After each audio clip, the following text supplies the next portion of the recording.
So Bruins got a little bit of bad news this week. Tomas Nosek out for 4 weeks, or at least he'll be reevaluated in 4 weeks with a little fracture in his foot from the game against the Rangers. And it's funny, we were talking about Carlo's injury last week in that game. Actually, it was Nosek that was the long-term injury. Carlo What do you almost got know? himself injured in that fight, like 5 seconds into the game against the Sharks. Which, again, I understand what he's doing, but guy with his concussion history, I don't know. I'd probably Yeah, avoid fights. That's just me.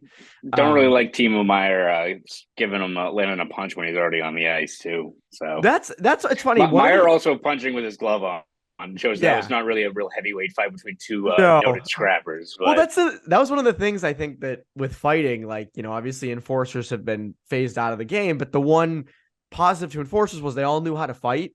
So and they all had the code. So once you went down, no one kept punching, and whereas a lot of these guys who don't fight, they fight because they're legitimately angry and they hit the ground and they still keep punching because they just don't know how to fight. And you see it again, Timo Meyer throwing punches at Brandon Carlo with A, his glove on, and B, while he's on the ice. So not great. Anyways, I digress. Nosek out. Again, valuable fourth line center. He's not, he's not Patrice Bergeron out there, but he is valuable. Good. I mean, ranked second on the Bruins in time on ice when killing penalties. Very important player. He's out. And in goes Joona Koppanen. Joona Koppanen goes in. I got the name right, thankfully, which is perfect. I think I did. I hope I did. But Koppanen goes in. Got a point on Nick Foligno's goal on Sunday night against the Sharks.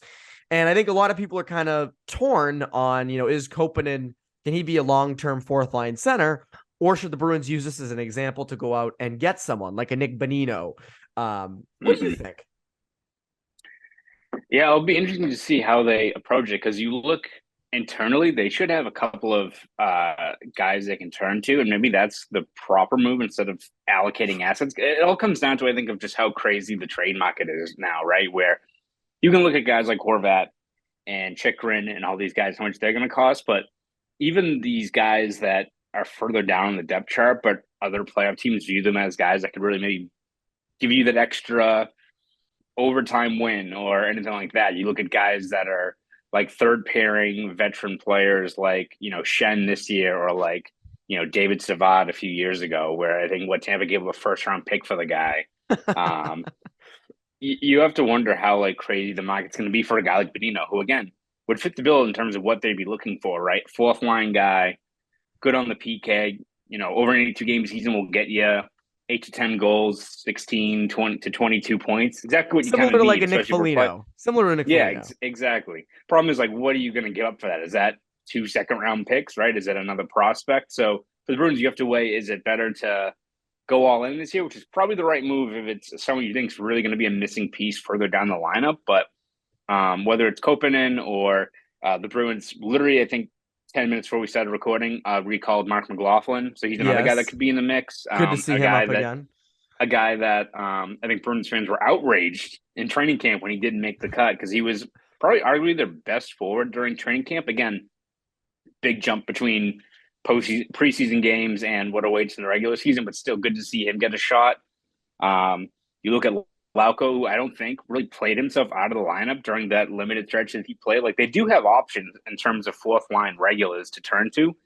It's just the year that you look into like, all right, we have enough depth in Providence that guys can fill that role when needed, or all right, it might cost us a second and a guy like I don't know, like a Jack Ashan or something like some prospect that's down in Providence, but that gets you a guy like Benino that maybe puts you over the top, that solidifies that fourth line, or at the very least gives you some insurance back there. Perhaps it's worth it, but I feel like that's going to be more where the Bruins target. Those depth pieces, those fourth line, third pairing options, as opposed to I think swinging for the fences for a guy like Horvat. Or like Patrick Kane. Yeah. I don't, again, we've said this before. The Bruins don't need a top 6 forward. If you can get it for cheap, like great. But again, I think there's teams out there that need it much more than you, including the Carolina Hurricanes, who are going to need, a player like that a lot more. And they're going to, they have more to give up. But again, I mean, I think, for right now, Kopanen looks fine. I don't know. Like he's fine out there. He does his job. But again, that's not enough for the postseason. I don't think. And I think, as you said, I think that's where they're going to end up adding is, depth pieces, not to bring back 2011 comparisons, but like, Rich Peverly, Chris Kelly, that's more what you need. Because again, you don't know what you need until the playoffs come around, and someone inevitably gets injured, especially on the back end. We talked about Luke Shen on Boke the Bear, where it's like, they are lacking in depth on that right side. And if Connor Clifton goes down, if Brandon Carlo goes down, who's been very prone to injuries in the past couple of years, you don't want to be caught like that in the postseason in a 7-game series. And suddenly, you really don't have a second pairing right shot defenseman or a third pairing right shot defenseman that you can rely upon instead of, because again, Clifton's been great.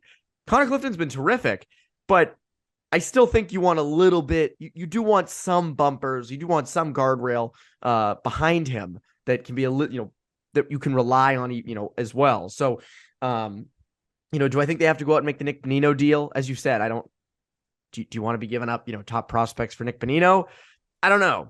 But you do have a lot in house, not even just in the prospect pool, but Nick Foligno can move to the middle. Trent Frederick can move to the middle. Pavel Zacha can move to the middle. Like, they have a ton of centers. This is like my Hockey Ultimate team in NHL 23, where like my entire lineup of forwards is just centers. No one's an actual wing. Everyone's just like centers because those are some of the best players.